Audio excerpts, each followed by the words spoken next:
Welcome again to the Talking Pictures podcast with hosts Tony Toscano, Cici Chambers, and Raquel Baldwin-Horton. And welcome to another Sundance edition of the Talking Pictures podcast. I am Cici Chambers, and with me is Chance LaPrey. And one of our other show hosts, Kydee Stillman, what's up? And she does a music show. And we have lucked into a podcast with the lovely ROTANA. Say it again. ROTANA. Hi, guys. Hi. What kind of music do you sing? I sing pop music. It's pop music, but it's dark and it's cinematic and it talks about my story. So I've already got to go ahead and say I've heard things about this story just since you've been in the building. Oh, really? It's come down each office. Is my voice that loud? No, it's not even your voice. Oh, okay. It's your voice vicariously through other people. Oh, amazing. Like I heard it from Kydee, I heard it from Broja, I heard it from Tony, I heard it from... awesome. Oh my God, well now I'm sure you've already told it like 14 times since you've been up here. 5,000 since I've moved to the U.S. Oh good, so we'll make it 5,000. Since I started pursuing music. But I'll give you the short version. I was born and raised in Saudi Arabia, and music was never really in the realm of the possible. As you know, it's a very conservative place. I loved it, and I kind of moved through life abiding by all the rules, and went to college, moved back, and started working for an oil company, and was very depressed, and started to really listen to myself and understand that I was depressed because I didn't know what I believed in or what I wanted. And as soon as I started asking myself who the hell I was and what the heck I believed, I started thinking about music. And I moved out to LA 3 years ago to pursue music, truly not knowing a single thing.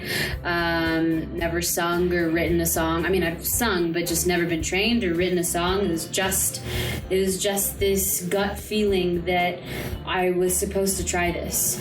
This needs to happen. And it needs to happen. Yeah. It doesn't exist in the world yet. You know what I mean? Right. It's very much forbidden for a woman to sing in public where I come from.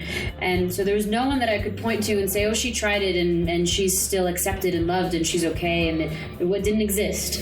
And I think because it didn't exist, I really wanted to try it. Right. But also, it's just, for the first time in my life, I heard an inner voice, as cheesy as that sounds. But that shit was guiding me. It wasn't, because if I was listening to my logic, I would not be here. Sure. You know? Logic's overrated. Logic's overrated. Are you picking me up? I totally am. So you come from a very, isn't it, paternal, patriarchal society where you have to have your dad and brother or uncle's permission to do everything, right? Yeah, to do most things, like to do most things, like to travel. You have to. We have what we call a male guardianship system, and so to travel outside of the country, you have to have a male sign off and say, yes, I allow her to leave the country. In some cases, if you want to open a business, and yes, you are, in many ways, kind of property. Yeah, or a child even. You're asking permission to be a full individual. From a business owner's perspective, I have to let you know a secret. It's total bullshit. I mean, it's all bullshit. No, it gets better. Yeah. There's a bigger secret involved. Tell me. Not only are you a minority in the States, you're a woman. Oh, I know this. That is an instantaneous 90% tax cut for the first 5 years of the business you open. It's also, you can get a $50,000 grant per year just for being both of those things. Wow. This is coming from a middle-class white guy who tried to start a company from nothing, and I got nothing. Really? Yes. That's so fascinating. I have to say, though, Saudi Arabia is one of the most beautiful places in the world, and I think that it lacks a lot of freedom. Mm-hmm. I think ultimately the struggle that I go through is a very universal one, though.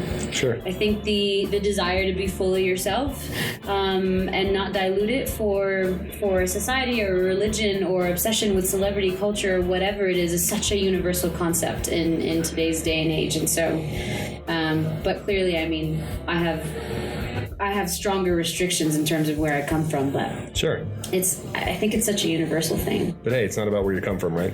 It's about what you do with it and where you're going. Mm-hmm. And apparently you're headed somewhere that you seem obviously fulfilled in. So fulfilled. I'm so fulfilled. I'm happier than I've ever been. I'm more scared than I've ever been, and I'm more stressed than I've ever been. But I'm happier than I've ever There's been. a quote from Abraham Lincoln. He said, "Success does not come from the comforted.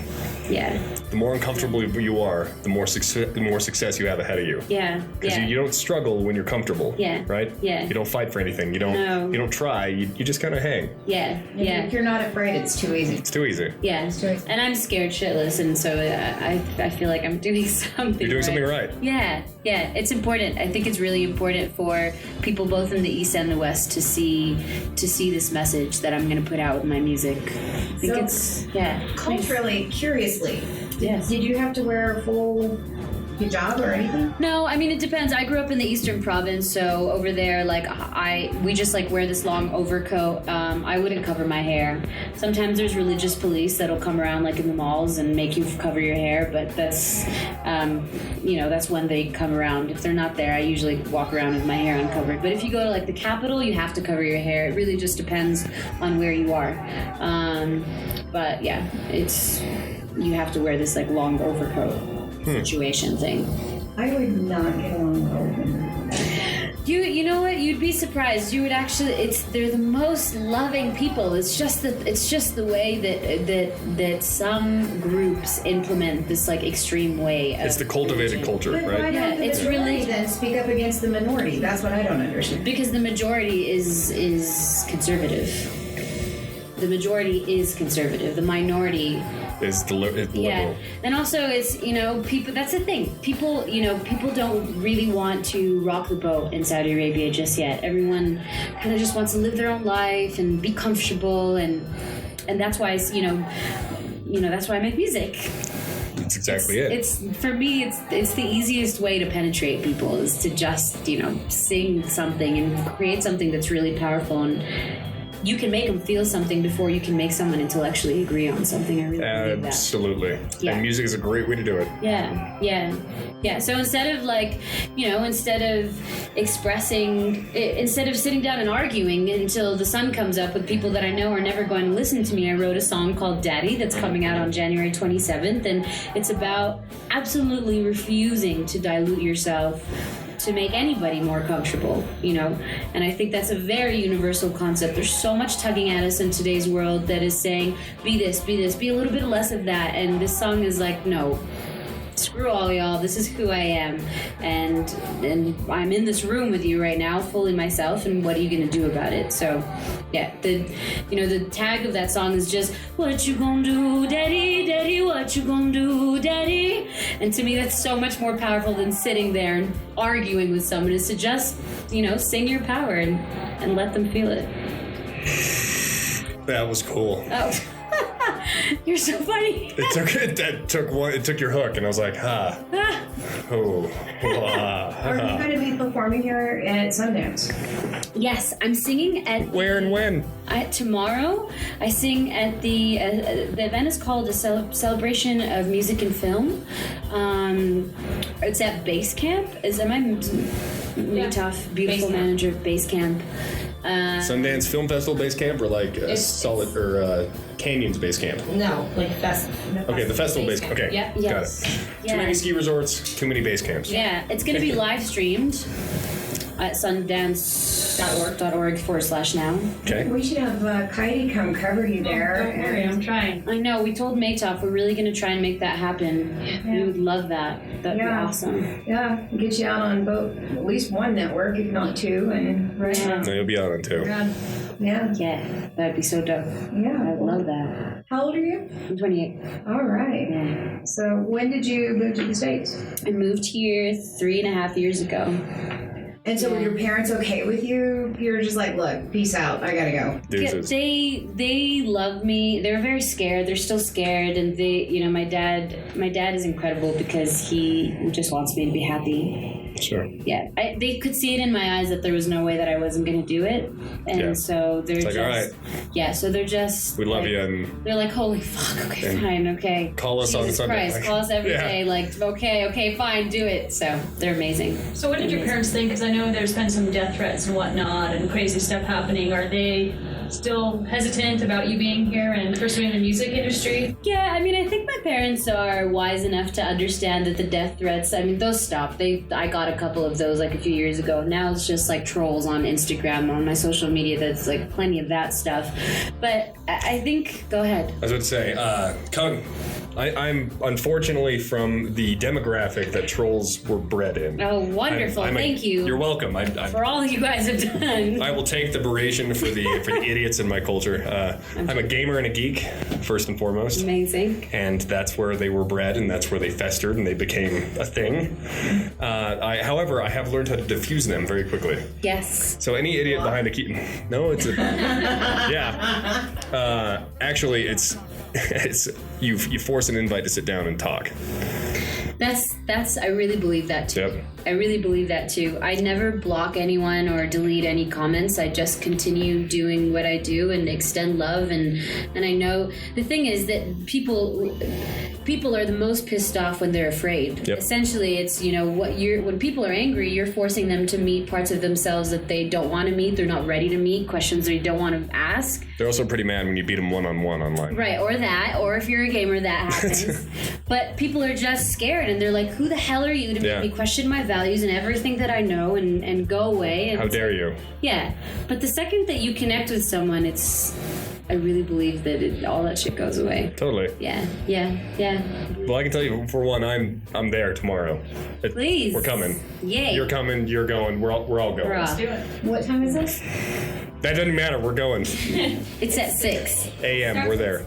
Starts at 6:30, but she'll probably go on around 7:30. Sold.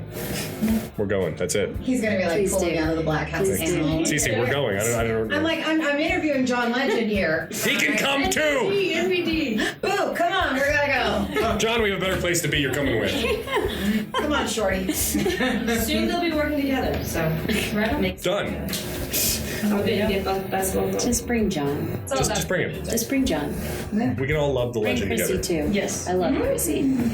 Well, thank you so much for Thank just sitting you. down and talking to us. Thank you. Because that was probably my favorite part of the day so far. Stop it. So far, you're winning for best moment of the festival. Oh, hurrah! Yay us! Thank you so much. No, thank you. Yeah. Cheers. I've never clapped on the podcast, but it's okay. He's like, It's been started. You know that every time in the, like El Al, which is in the Israeli, I'm Yeah. from Israel. Every time the Israeli the plane lands, you clap. Like it's the We made it! Arabs do that too. That's awesome. it's a Middle Eastern. It's a Middle Eastern thing. I know, it's ridiculous. Well, my uncle's a pilot, and I think if I clapped for him, he'd think I was condescending. No, yeah. Did your job! Way to go! I'll see you at Christmas. Oh my God.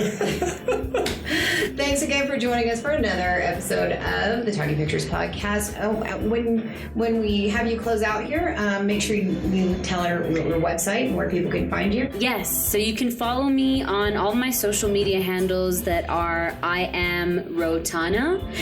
And Daddy comes out January 27th. Everywhere. iTunes, Spotify, SoundCloud, and stay tuned because I'm going to be putting out a single every month. And So are you gonna put together an album? eventually it'll be an EP. So you're just gonna plug it together? Yeah, but we're just going to do the single game for about 5 months. Cool. Yeah. Well, keep us posted for when all of these come out. Absolutely. Seems Just to stay happen. tuned to I Am Rotana. I'll be posting updates all the time. Done. Yeah. All right, take us out, Chance. Well, that's Cici Chambers, Chance the Prey, Kydee from Beyond the Band, Rotana, and her lovely manager. I was gonna say, I'm gonna screw this if I try to say it. Maytop. And this has been Look for some more coverage on Geek Factor Radio, or Geek Factor Media, otherwise Geek Factor Radio. Also, Flash TV is going to be running this as a podcast segment But tomorrow we will have video from the concert. because we're going to be there. We will be there. Woo! All right. See you guys. Peace out. Claps. I need to clap.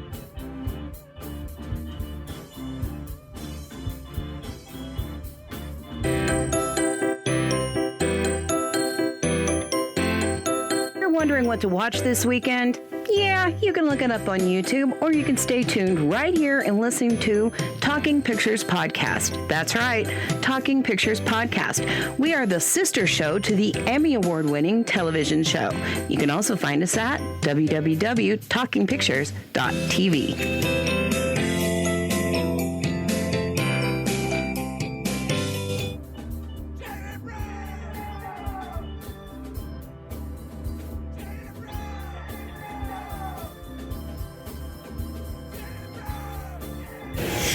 welcome to another edition of the Talking Pictures podcast, coming to you from Sundance 2017 in Park City, Utah, the Park City Film Studio. I am Cici Chambers, and with me is Chance LeBray and Hraefn Wulfson and Chuck Waagen and my friend Marlen Adems, who is standing in the background doing Facebook Live. Now, Chuck and Hraefn are here from the movie On the Day That I Died, which oddly enough is a movie I am in too, and I played two parts in that, and Hraefn plays... I'm going to be playing the deity and the explorer, which I think was originally the prospector. It was the prospector originally. Now it's an explorer. Yeah, well, you're supposed to go, God, God, God, God, God. I'm playing God. See, that was good. That's what we needed. That's what we needed. It wasn't in the script. Okay, I'm sorry. But I also that was actually sort of something that came happenstantially because we lost our original deity. Right. God died. God died, and I replaced God. There's a Bible passage about this exact scenario somewhere. God is not an infinite being. He passed on. So we are dedicating the film to Doug Sloan for that reason. So, Cool. Right on. unfortunately, every film I've made, one person has passed on. So keep that in mind. I am so glad that it wasn't me. yeah, we're okay now. We're beyond safe, the so first. that means you and I can never do another film for him. Another Chuck film, exactly. That is it. Unless somebody That's else. right. But you what we have also- to do is organize the removal of someone else. Right, so you have to roll the dice every time you get casted by him. Pretty much. Snake eyes. I like it. So I know you've been producing the film for a while now. It's been about a year in production. Yeah. A little over a year. Wow. And we're about 2/3 of the way through shooting, and then of course there's post and so forth. It's been a lot of rewrites and a little bit of recasting, and I'm hoping by spring we should maybe a month or two away. Very cool. We sort of got slowed down a little bit by the weather. It made it so there's certain things we couldn't do, but luckily there were a bunch of things. Our basement I'm co-owner of McGrew Studios, and our basement over there is just haunted. I have a show that we can go investigate it. Ghost vlogs. Ghost ones. Yeah, we can all attest there's something there for sure. Definitely Probably a lot of things there. Definitely something there. But I am playing this part, but I think principally what I'm doing on the film is I'm basically kind of taken over production design. Mm-hmm. So I'm designing sets and things for it. That's the main thing I'm doing now. Nice. Right on. Armadillo, a giant armadillo. I'm building a giant armadillo. A mechanical armadillo. So that when you're afraid of something, you can crawl inside of it and curl up in a protective shell? No, what it is that I felt like the Explorer, I think the way it was originally written is it was almost like he had a mule. Yeah. The prospector had a mule, and the mule was not working. Like that would be logistically difficult. Too cliche. And too cliche. So I said, well, what if the Explorer is pulling a giant mechanical armadillo? So I started building. So when it's all done, it's going to be close to 20 feet long. And very steampunkish, I'm thinking. To a degree, it's. I don't know where I got the idea. I know. I have no idea. Whether it's the top hat or the coat or Or the steampunk glasses, you know, the double-breasted 1883 naval coat, or Which, by the way, this is an ideal Sundance coat. I'm telling you, very warm. very warm. Very warm. You know my ideal Sundance coat? A limo. Yeah, mine's let's see, probably Maui. Is your ideal Sundance Yeah, coat? it is. Yeah. Skype your way through it. Yeah. If last night was any indicator where it snowed for way too long and it got way too cold, Maui. And then, try pushing a car in these. Oh, wow. Nice, Wow. 7-8 inch heels. Walking in those. Yeah. Couldn't do that. Yeah, well, I had to do that today. It wasn't fun. I saw some woman walking on Main Street over there in like taller heels than that. I'm like, are you insane?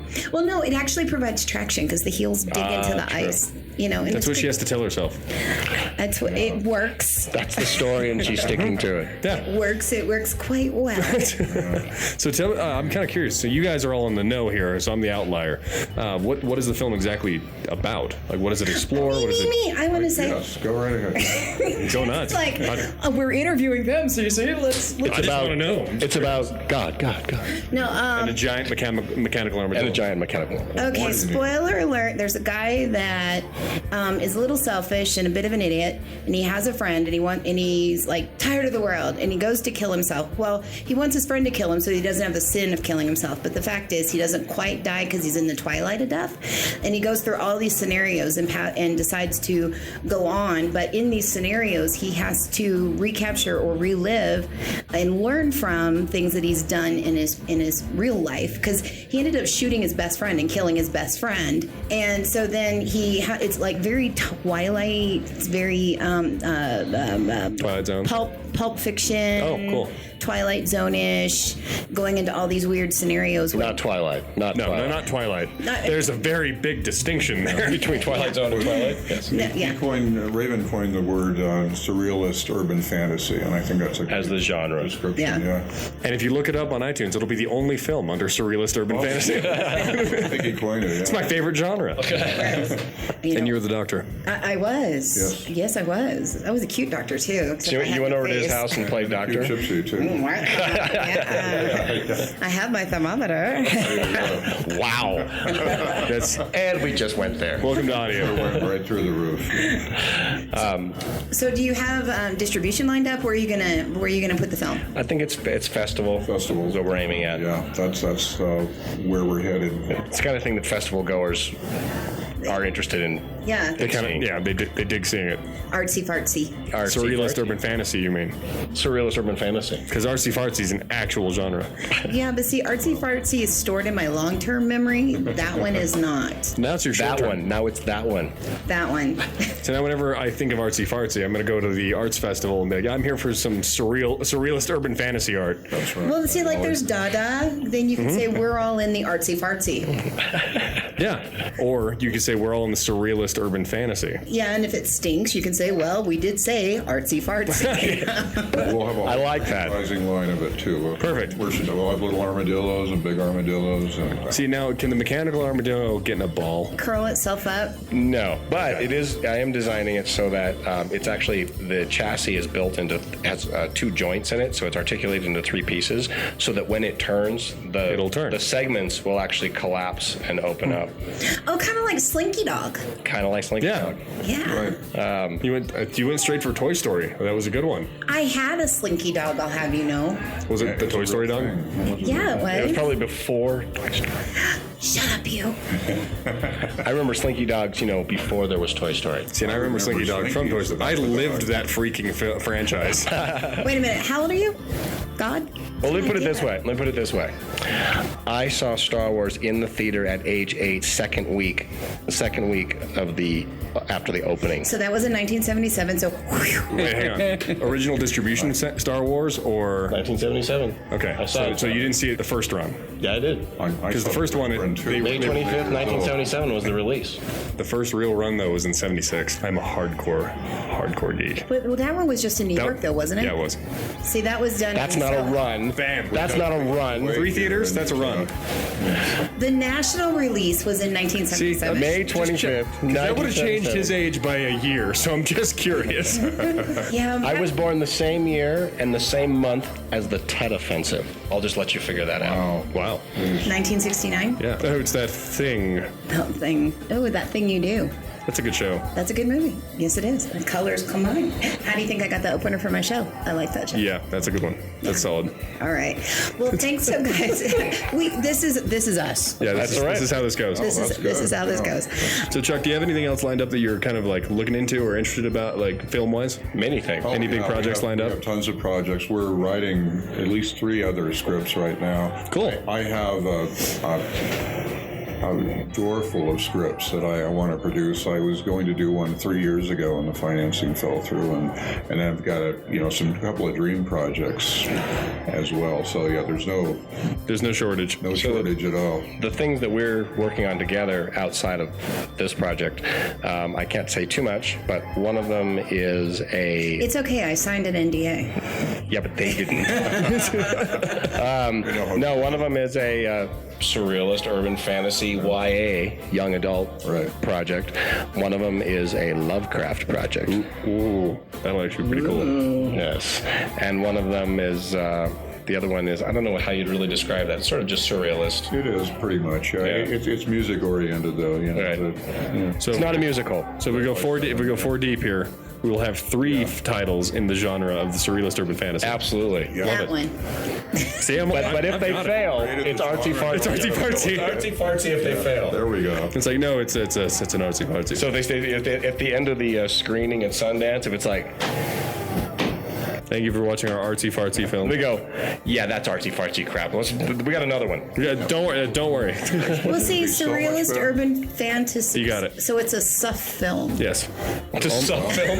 I never thought about that. We work in the suff film genre, which almost sounds like snuff film. Almost. We totally But killed it. No, you can't. Oh, ouch! Boom, boom, boom. Well, see, you can't back end it either. You have to say, yeah, we were in the stuff in the That's stuff film what she industry. said. One person did die during production, so You can't back end it.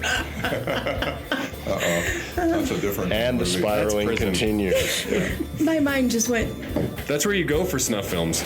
That's right. Is where? sorry, You get back ended in prison.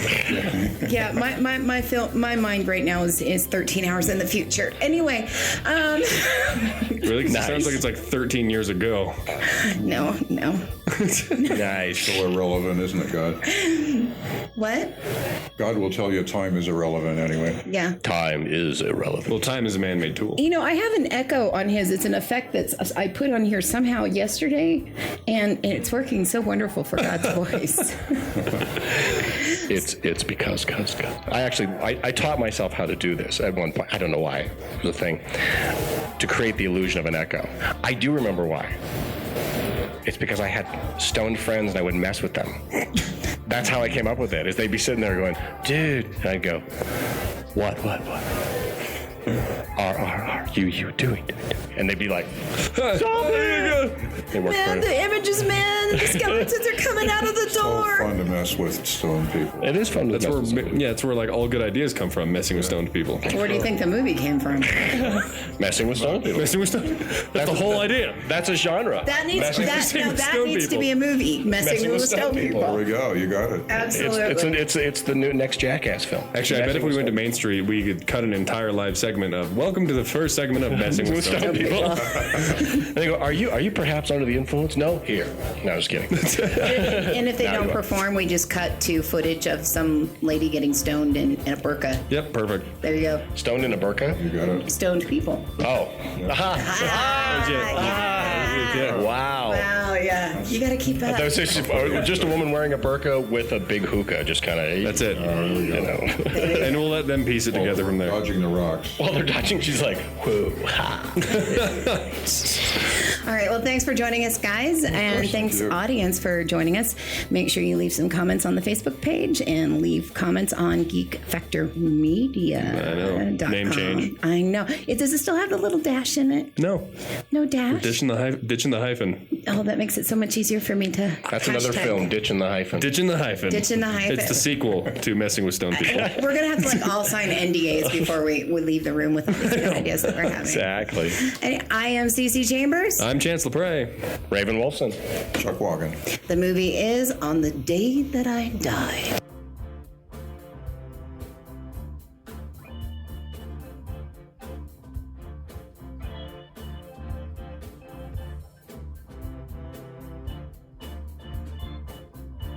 The Talking Pictures podcast is produced by Talking Pictures Productions. Produced by Cici Chambers. Talking Pictures podcast distributed by Geek Factor Radio. Also on SoundCloud, Libsyn, and iTunes. Music and sound effects provided by bensound.com.